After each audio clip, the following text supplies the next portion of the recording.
Mario Party is one of the most iconic video game series of all time. At every stage of my life, there was a huge Mario Party craze. Whether it was Mario Party 6's microphone on the GameCube that didn't really work, but we used it anyway, because it was cool. Yes. Yes. And then there was the Wii with Mario Party 8. Ooh, everyone was popping in that disc whenever they got a chance. And then with the Wii U, we had, it was okay. And then the Switch. We had Super Mario Party, and I'm gonna go out on a limb and say it is my personal favorite. Though we'll see how I feel about that after playing Super Mario Party Jamboree. But here's the deal, my gaming experiences really started in the GameCube era. I never had a chance to play the original Nintendo 64 Mario Party while it was the hot new thing. And while it was also getting complaints sent into the Attorney General's office, which went on to cost Nintendo an estimated $80 million by purchasing gloves for injured players. So on this episode of Beta64, we're gonna take a look back, respect the classics, and check out exactly how the Mario Party series came to be while we look at the development of Mario Party 1. Mario Party began development in 1996, but not under the name Mario Party. No, it was originally going to be called Mario Board, since it was specifically intended to be a virtual board game featuring Mario. This wasn't intended to just be like a minigame compilation party game. The board itself was the actual focus here. And they wanted that board to be flashy and fun to look at, and were surprisingly given very little restrictions on what they could do with the Mario character and universe, so long as they preserved that Mario style.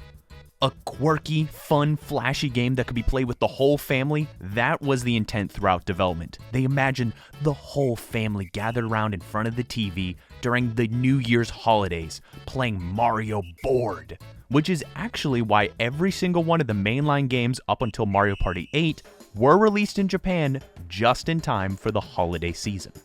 And since this was made for families to play together, they wanted to make things less reliant on skill. I mean, if you pit me against a child in Mario Kart, I will crush them without mercy. There is nothing I can do to stop that. So to prevent that from happening, they decided to add in a lot of luck-based minigames, bonus stars, basically anything they could think of to even the playing field. That way non-gamers had a chance. And parents also wouldn't have to lose on purpose to keep their children from screaming and crying saying this was the worst Christmas of their lives. Now, speaking of those minigames, let me tell you something. Anything was on the table. They would come up with hundreds of ideas for minigames and only pick a few to actually use. Any of the leftovers would then be saved to be used in the next game. Yeah, that's right. It seems from the very beginning they were open to making Mario Party into a series, saving ideas for when the next game came about, which wasn't very long. Mario Party 2 was released less than a year after the first game, but that's only because they already had the basis of what the game would be, as well as a bunch of assets already been made. Because Mario Party 1 was made from scratch, the original game took 2 years to develop before being released on December 18th, 1998 in Japan, which of course is right around the holiday season. But here's the thing, I'm not entirely sure they really were planning at the beginning to have an entirely new Mario Party sequel release only a year after the original game, because left over in Mario Party 1 are unused 64DD related assets. See, at that time in Nintendo's history, they were planning on releasing expansions for Nintendo 64 games, like they did for F-Zero X. If you had bought the F-Zero X expansion kit, you would have gotten 12 new tracks, a course editor, machine creator, and a stereo soundtrack.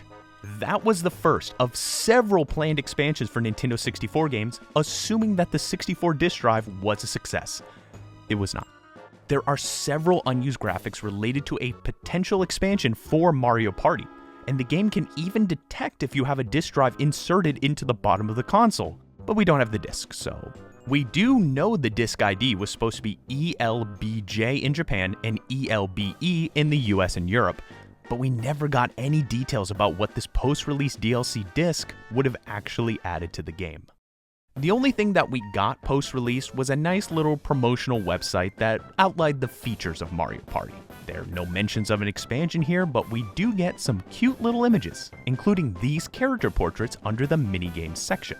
Why do I bring this up? Guess what? They are different from their final counterparts. And not just one, all of them. And that's not all. We also have footage of these early icons in the Nintendo 64 1998-1999 New Software Introduction Video VHS.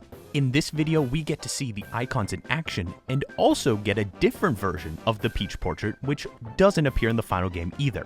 We can also see that the icons are rounder than the final version, plus a ton more stuff. So without further ado, let's boot up Mario Party and see what changes there are. Or, I'm sorry, let's boot up Mario Board. Okay, so the first difference, besides the name, is how the logo slams onto the screen in the early footage. The final game just has it where it slowly and beautifully, I might add, builds the logo from a spinning star and ribbons. The logos look quite different side by side, and the kanji under the logo in the early footage just says temporary. So maybe from the beginning, Mario Board wasn't completely settled on for the game's name.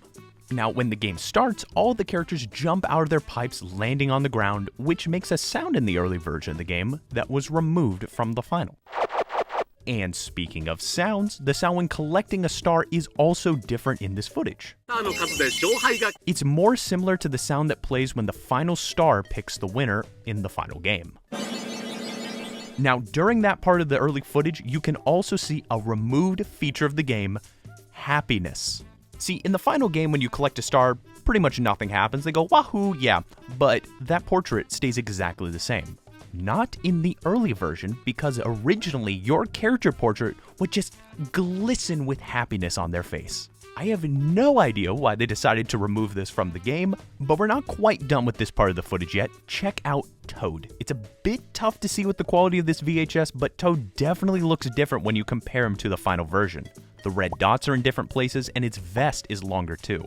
The face also seems to have changed with bigger eyes, maybe, but that one's kind of hard to see. You know, let's check out some boards now in Mario Board. And there's one interesting change that shows up in every board in this early footage, except for DK Jungle Adventure. The missing light gray pathway, which in the final game helps guide the player on where they can move. The easiest place you'll notice that is on Yoshi's Tropical Island, and speaking of that board, all the signs here are missing too, which were added to tell the player which direction they're allowed to go. DK Jungle Adventure is also missing an arrow too, right in front of this womp. But that is enough about boards, let's roll the dice. After doing so in this early build, the number you roll, in my personal opinion, is absolutely massive. In the final game, it shrunk down to a much more reasonable size before the player actually starts moving. It's time for our first minigame, Bobsled Run, which features not one, but 2 timers, each one featuring a different font and color compared to the final game. There is also no record time shown on screen, maybe because it hadn't been implemented, or maybe they wanted it to be a surprise at the end if you actually got a record. Now, this next minigame, Bumskitball, has a really interesting change. See, in the final version, once you get a basket, an explosion particle effect covers the screen, and while it's covered, the wall is replaced to a version that has a giant hole in it. But in the early VHS tape, it's much more complex, with the wall actually exploding in front of you into tiny triangular shards, instead of just popping in.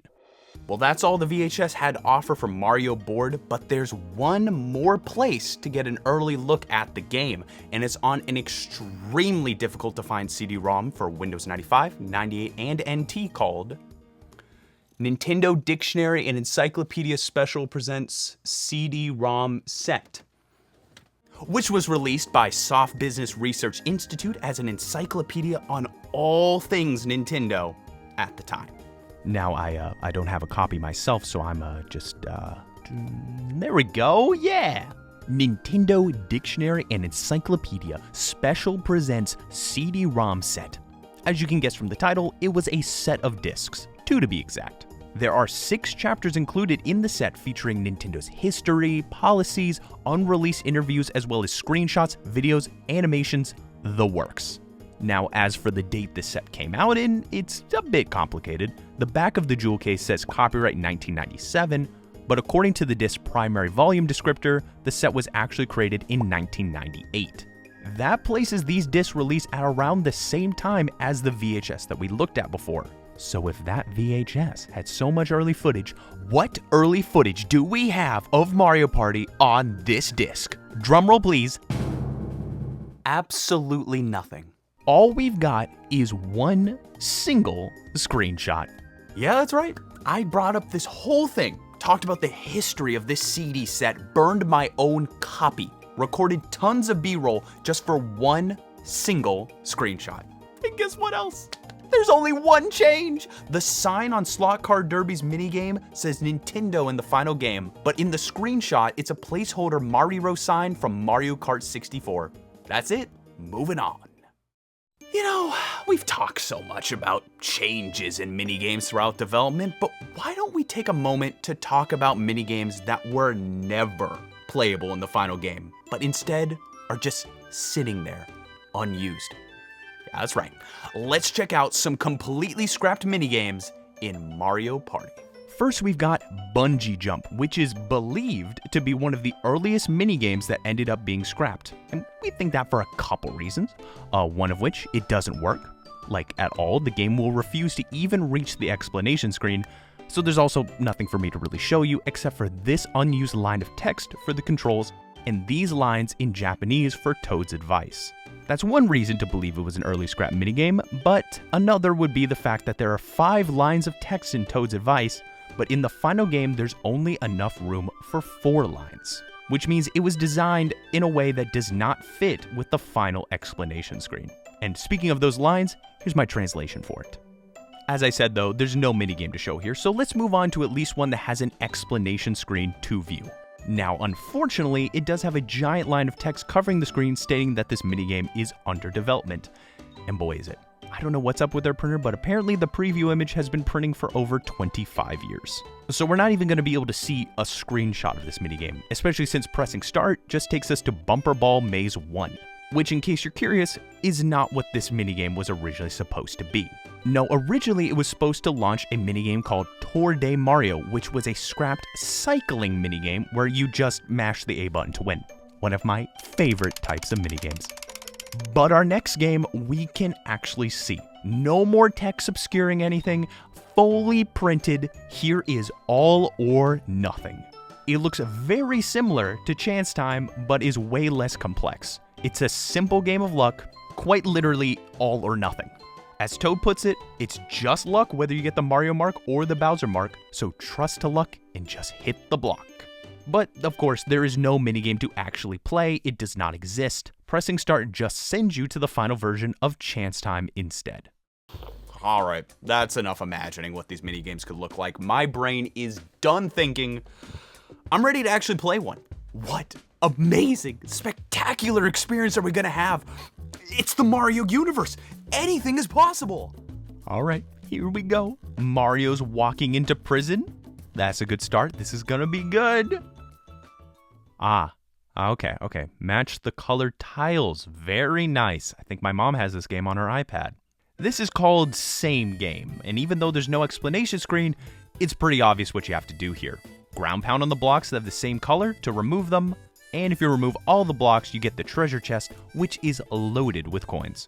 But if you can't clear all of them, you'll just have to settle with one of the doors that only has one single coin. This game is completely functional, but the same can't be said for our last unused minigame, which is playable but is a little rough around the edges. It's called Yoshi's Tongue Meeting, and I can promise you that whatever popped in your head is not what this minigame is actually about. It starts with your character riding a Yoshi, or if you're playing as Yoshi, you're just you. Each Yoshi has a baby wiggler on its tongue, and it's your job to press the A button at just the right moment to allow the baby to reach his mother across the river. And you'd better press that button correctly, because if you're too early, they won't reach each other and both will burst into tears. But if you're too late, you will slam the baby directly into their mother's skull and they will fly off screen, causing the baby to burst into tears. And it's even got some debug text here to really drive the point home that you made a big mistake. And I just want to say also, the audio here is spectacular. Now, those text descriptors aren't the only form of unused text in Mario Party. There is some in the game that show off some pretty cool stuff. Early scrapped functionality. For instance, did you know that there was originally a limit to the amount of stars you could collect in a single game? Now, this could have technically been a different mode and not the way the main game was meant to be played, but either way, there was a planned option to allow you to limit how many stars appeared on a map in total, based on these two lines of text. Presumably, once you collected that last star, the game was over, so maybe there was like an option to have an unlimited number of turns and a limited number of stars, but that's just speculation. What's not speculation is that Chance Time would have originally had the ability to swap two players' locations, which is something that's not possible in the final game, since Chance Time could only affect coins and stars there. But I would say the most interesting scrapped game functionality is the no game situation that can only be activated with a Game Shark code. You know how normally at the end of a turn, depending on what color space the players landed on, a specific type of minigame is played? Like if 3 players landed on a blue space and 1 landed on a red space, it's a 1v3 minigame. Well, with the no game situation forced on, no matter what space you land on, every player's stat card turns yellow, which isn't normal since there aren't any yellow spaces in the game. I mean, you could technically count the star space, but you don't really ever land on that, you kind of just walk past it. But anyway, when the turn ends, the text no game appears on screen, and pressing A causes the next turn to immediately start with no minigame played. And if you just so happen to be on the last turn of the game, an unused graphic appears that says game over, and pressing A ends the game. And with that, it's game over for us as well. You know what, actually, I want to show you one more thing. See, I've always loved test rooms in video games. They've been like a fascination of mine. It's got a strange, you're not supposed to be here atmosphere to them. And that's definitely the case in Mario Party. Let's check out a room called @Motion Check. First, to get here, you need to use a Game Shark code to access the debug menu and head on down to option 81. But you know what, let's do a little sidetrack here. Look at that background. Notice how Donkey Kong's portrait has a giant question mark on it, which is not used in the game. Could it be that his model wasn't finished at this point in development? You know, when the background was made, since they didn't have a render yet? We don't know. So moving on, let's head on down to the test room. Oh, we gotta pick a player, so let's pick Mario. So Motion Check spawns you with 3 other random NPCs in a grassy area with a giant flower from Coin Shower Flower. And there's also this bright white object orbiting the flower that will hurt you if you touch it, so be careful. You can also hurt the 2 NPCs on top by attacking them, jumping on them. Basically, they just act like normal. But the one on the bottom, you cannot interact with at all. It will just stay there, motionless, unable to move. And that same thing goes for the camera. It is not able to move from this position, so in order to show you more of the area, I did a little cheating to force the camera to move. Now you're able to see that the triangle in the background says slope on it, and as you can guess, it was for testing slopes. If we jump up the stairs to the left of it, we can slide down for maximum fun. And if you're curious what that gradient blue block on the top is, it's too tall to jump on, so it's practically just there to be in the way. And fun fact, you can walk up the slope very, very slowly. To the right of the slope, you've got this tall tower that despite its look, you can actually walk up it. And once you reach the top, you'll fall right through since there's no collision. Luckily, the back of it also does not have collision on the inside, so you can walk right out. And if you're curious, no, there's nothing behind the tower, but we do get a good look at these blocks, which are right in front of the flower. There are several of them, so let's start with the 2 that say 2.5 on them, which are simply there to be jumped on. Other than the big difference being the size of the blocks, they are slightly different in another way. If you punch the smaller one, you get a nice little particle effect and get slightly pushed back, but the big one does absolutely nothing. To the left of those blocks is a 1.5 block that moves up and down all on its own. And if you decide that you want to stand in its way, it will not crush you, don't worry. You will simply pop up on top. And last, but certainly not least, we have the small 0.5 block that can be picked up and tossed around. And get this, folks, if you aim your jump just right, you can even get a slight bounce from it. Whew. Interesting stuff. So that's Mario Party, a party game that from the very beginning was designed to be unfair. I kind of like that. Sure, I've had people I've played with get so mad they throw the controller across the room and don't talk to anyone again for the rest of the night. But that doesn't take away the fact that I won. Even though it was because of bonus stars, I won. And they can't take that away from me. We are the superstars!